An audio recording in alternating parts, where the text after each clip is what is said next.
अस्सलाम वालेकुम नाजरीन, ड्रामा से तर्क वफा की नेक्स्ट एपिसोड में आप देखेंगे आखिर इस मरियम की फुप्पो ने अपना काम दिखाई दिया। जो वो खालिश देसी घी की पंजीरी बनाकर आई थी उसी में ही उसने दवाई मिला दी। अब उस सब की वजह से इमरजेंसी की सूरत में मरियम हॉस्पिटल में है और आखिर सप्तैन और मरियम ने अपना बच्चा खो दिया। सप्तैन की बहनें भी हॉस्पिटल में ही मौजूद हैं। ऐसे में मरियम की फैमिली को इत्तला की जाती है कि मरियम की तबीयत खराब है, उसका बच्चा नहीं रहा।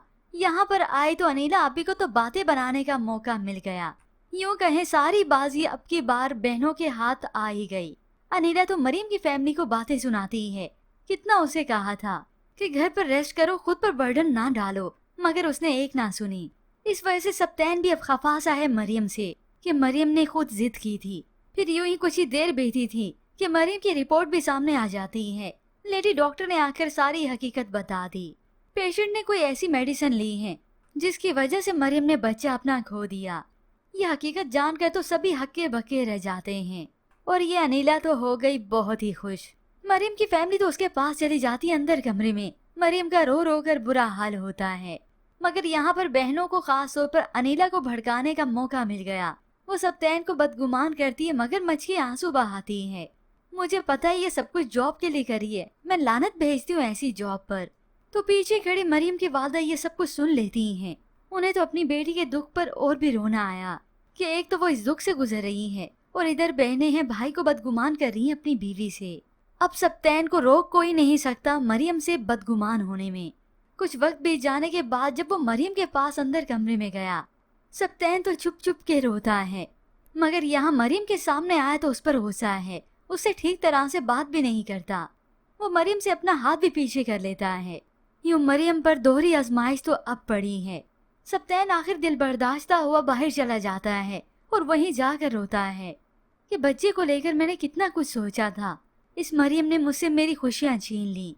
अब घर जाकर भी सप्तैन का मरियम से मूड ठीक नहीं होता। वो तो मरियम से बात तक नहीं करता।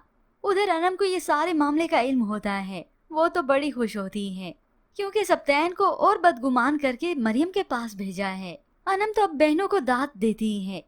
आपने और सजीला बाजी ने तो कमाल ही कर दिया। अब तो मुझे लगता है भाभी तो गई, यहाँ पर इनका रहना मुश्किल हो जाएगा। सप्तैन भाई उन्हें आसानी से माफ नहीं करेंगे। वहाँ सप्तैन कमरे में गया तो खामोश बैठता है। मरियम उसके पास बैठी सफाई पेश करती है। सप्तैन प्लीज मेरा यकीन करें, मैंने ऐसा कुछ नहीं किया। सप्तैन जो कि गुस्से से भरा हुआ है उसी वक्त चिल्लाता है, ये सब कुछ तुम्हारी वजह से हुआ है, बोलो। मरियम तो रोती है, फौरन से डर कर सहम गई। मेरा बच्चा मेरी गोद में आने से पहले चला गया और उसकी जिम्मेदार तुम ही हो। यूं किसी के वहमो गुमान में भी नहीं कि ये हरकत तो इस मरियम की फुप्पो की है जिसे भाई ने हमदर्दी के नाते अपने पास रखा, मगर वो तो उसकी बेटी को उजाड़ने चली है। अब जब ये उजड़ कर वापिस आएगी यानी सप्तैन नाराज होगा। हो सकता है कुछ वक्त के लिए उसे उसके मायके भेज दे, तो यही फुप्पो और आसिफ ही होंगे जो बहुत खुश होंगे कि कैसे हमने अपना काम कर दिया। आधा हमने किया और आधा सप्तैन की अपनी बहनों ने ही कर दिखाया। मगर ऐसे में व्यूअर्स आपको क्या लगता है कि अब मरियम और उसके घर वालों के सामने इस फुप्पो की हकीकत खुलेगी? क्योंकि सप्तैन अब की बार जो बदगुमान हुआ है, ये बदगुमानी आसानी से जाएगी नहीं।